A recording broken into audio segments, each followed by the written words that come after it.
Germany won, England won.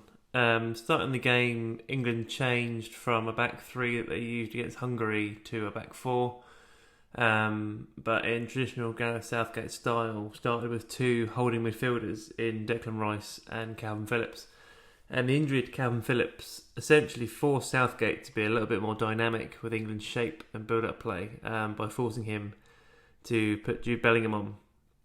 And if anything, that did change the tone slightly, but England were still slow in their build-up play, which did allow Germany to press quite easily and in numbers very often, which forced a lot of mistakes from England at the back, almost leading to a few goals at times where Maguire and Stones sort of dallied on the ball and had to try and find Trippier or other outlets to get the ball out.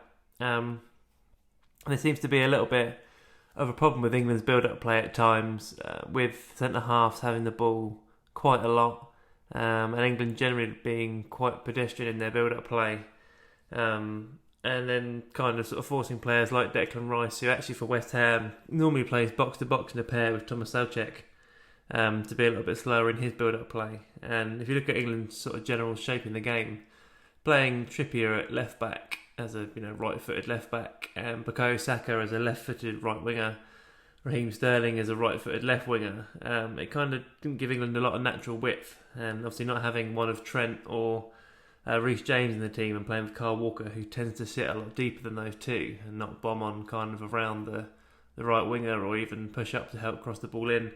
England didn't really have a lot of natural width in possession, and kind of if you look at the opposite side of the pitch and look at Germany, they had David Raum and Jonas Hoffmann playing on the two wings as sort of wing backs or wide midfielders, with Germany now moving to a three at the back. And because Kyle Walker sat so deep, that gave David Raum a lot of space to cross the ball in, which is something that England didn't really have or attempt to do, because the likes of Saka, Sterling and Trippier, every time that they got into a wide position, they all wanted to cut inside, bring the ball inside and kind of stop England from playing crosses. And that kind of leans on England not really playing to the strength of some of their players. So, when you play with Raheem Sterling, lots of his goals come from late runs into the back post, goals in the 6-yard box. He's almost a kind of poacher from out wide a lot of the time for Manchester City. And the best that City have got out of him a few seasons ago is when he played on the right and Leroy Sané played on the left, and you had two, players playing on their natural sides, a right-footed right winger, a left-footed left winger, and generally making low crosses into the box that could be tapped in. And England only really saw that when they made a few changes in the second half and they brought Jarrod Bowen on and Jack Grealish, and suddenly we saw crosses coming in, not high crosses because Germany again are quite a tall team, but a lot more low crosses, and that obviously is where Harry Kane's penalty kind of came from. Grealish trying to put the ball back in, and there was a chance as well where Grealish crossed the ball in low, Harry Kane got a good touch on it, and Manuel Neuer ends up saving it with a combination of his body and his arm. And England seemed to really lack that in possession. They lacked a lot of width and space to create. And I think this leans on the fact that a lot of times they don't play the right combinations of players. So in this game, they were obviously worried about Germany playing with wing-backs. So Kyle Walker comes in because we play this pair of Stones and Maguire that then need extra help, which is why Rice has to play as an anchor. He wanted Phillips in there and Walker. And it's quite a negative start to the game. And what happens is Kyle Walker ends up sitting deeper, almost making a three at times with Stones and Maguire because he needs to cover him behind.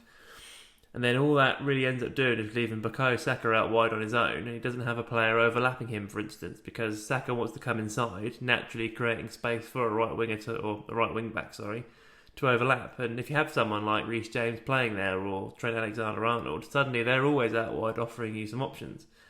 And it would have kind of lent itself better with Walker playing at right back for someone like Raheem Sterling or Jadon Sancho to play on the right, because they naturally being right footed would have drifted out wider.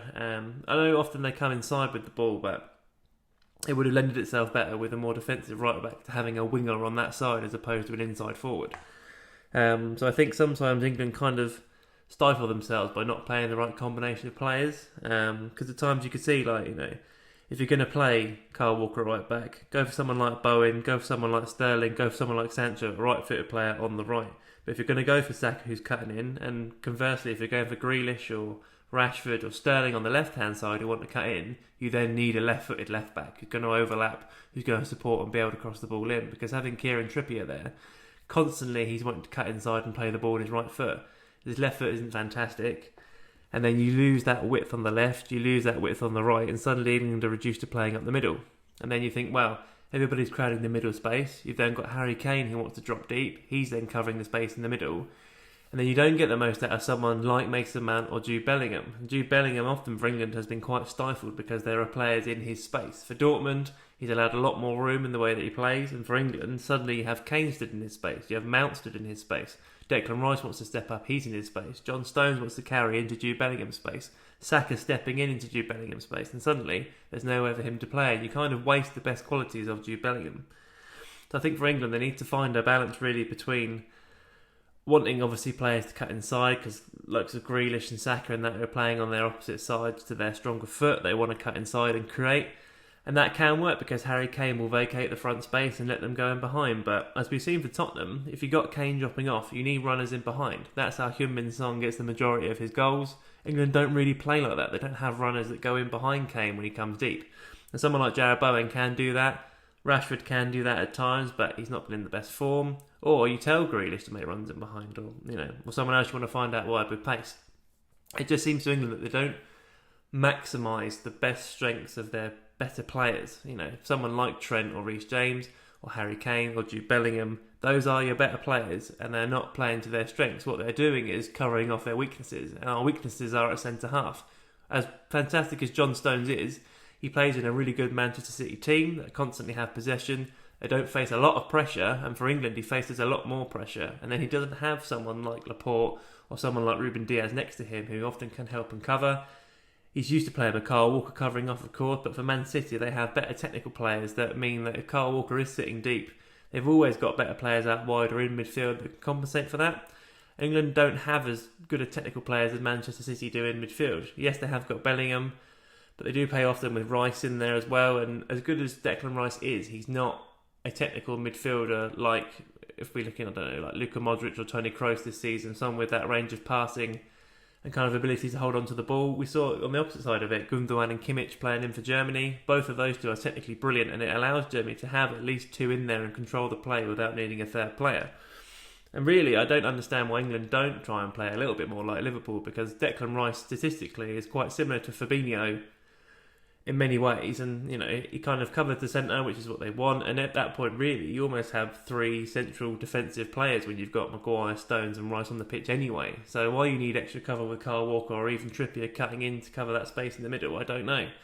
But England kind of need to be a bit more ambitious and push themselves forward a lot more. And in this game, we saw them let loose a little bit when they went to a kind of 4-4-2 where Raheem Sterling moved further forward, he moved closer to Kane. Grealish came on out wide, Mason Mount came off, so it then gave Rice and Bellingham a little bit more space. They played as more of a pair. Bowen was out wide on the right as well. And suddenly England had a little bit more thrust, and they were trying to put crosses into the box, trying to find players like Sterling and Kane who can get on the end of crosses. And I just think sometimes their spacing issues are what cause them problems. And, that's been seen in sports like basketball where teams are playing less and less without big players in the centre of the paint. That allows more space for people to drive to the middle. And for England, they need to do that. If they want to play someone like Kane who's going to drop it off, then they need runners around him because he's going to vacate space in front. In terms of the goal that England conceded, I do think it's poor goalkeeping from Jordan Pickford. He goes down quite early. I understand people are saying about a bit of swerve on the ball. There's a slight touch from John Stones, but in all fairness, Pickford does go down early and fails to save the ball. If he'd just stood there, he'd have caught the ball. It was going right at his face. Before the goal, it is unfortunately, for someone who's had a bad season anyway, it is Harry Maguire's fault, that goal. He steps out trying to press the German midfielders for some reason, even though England are already in a bit of a deep block at that point, and he leaves a massive gap behind him, which is where Jonas Hoffmann walks into and scores from, and it's the gap between Stones and Trippier that's created by Harry Maguire on that left-hand side that leads to England conceding such a high-quality chance. And in terms of England's centre-back pairing, I don't really understand why they keep trying to accommodate when they could play more physical players in there, like quicker players. And I bring the Liverpool example up earlier on. The reason why Trent is allowed to go forward and create so much is because he has Van Dijk covering him behind with his pace and size. And obviously England don't have a Virgil van Dijk size and strength and speed player, but they have players that could do that job and help out, such as someone like Fikayo Tomori, who I know had a slight injury for this game so couldn't play. But Tomori is big and fast and physical, and he's been playing in an AC Milan team that have he's been playing on the left-hand side often. We have someone like Teo Hernandez who pushes forward, he covers in behind. He could do that. England could, if they were more ambitious, play the likes of him and Stones together, and suddenly they would have two players that are very good on the ball, both very fast and very good in the air. And suddenly then England don't have to think about having to cover in behind because they've already got those two plus Rice sitting in front. They've got three players that are perfectly capable of defending anywhere in that defensive third. And allow players to get back and help out. But I just think England are scared to be creative and have flair players on. You've got people like Foden, like Grealish and like Trent who can create so much on the ball. We don't seem to maximise it. And sometimes we just seem to be slow in possession. We let the other team get back into shape. And often I think England could benefit from playing a little bit more on the break at times. They're just so slow. The ball always goes back to the centre half. They always have about 4, 5, 6 seconds to think about it, even longer. They have a lot of touches and suddenly the other team are back and in shape and you can't use the speed of your players. You can't maximise someone like Kane who you can get it into his feet, he can put it in behind and we can have runners off of him. But I just think this game for England, it kind of sort of exposed a lot of their weaknesses and their deficiencies that they don't seem to address. And, we've kind of heard from lots of people always that Gareth Southgate has his favourites and certain players he always goes to, and I can understand that. But there are just other players that we could put into the team or a style that we could play that is so much more fun to watch because it is getting boring watching England a lot of the time. Can be quite tedious at times to watch games, and someone like Germany they're experimenting themselves. They're going through a transitional period, moving to this sort of three at the back with wide players, new players like David Raum coming in, Jamal Musiala who looked like one of the better players on the pitch, and suddenly we're not in a transitional period. We've made a semi-finals and a finals of major tournaments. We're supposed to be moving to our kind of end point under Southgate, the point where we actually do win something, and we still look like we're not sure what we're doing. And I get that Southgate's conservative style has allowed us to grind out wins and push ourselves through tournaments and sometimes with penalty shootouts as well, but it does feel like England are wasting a lot of their attacking flair and potential that they do have. I just think they need to play to the strengths of their better players more and concentrate on their strengths rather than covering off their deficiencies and weaknesses. I mean, even someone like Trevor Chalobah, who plays for Chelsea, I know he's played in a back three, but you can coach it into them. He's such a physically good player. He can cover off well. He can carry the ball. He can do a lot of the things that people point out are Harry Maguire's strengths, just as Fikayo Tomori can. And suddenly you have two players there that are far more physical than Maguire, quicker than Maguire, play the ball forward quicker than Maguire as well, and require less help. And I just think we need to gamble on ourselves, get forward and actually, outscore teams as opposed to trying not to lose. But in terms of the performance, there were little positives kind of in the last 20 minutes when the likes of Bowen and Grealish came on. I've liked Jarrod Bowen the 2 times he played for England. He's a little bit more direct, really wants to play, really wants to try hard, and it's nice to see that from a player. But England in this game, kind of disappointing in a way. Lucky to get a penalty at the end. Whether you look at the offside rule, it's been questioned at times. Maybe it should be changed, but a penalty is a penalty, and Kane has 50 England goals now.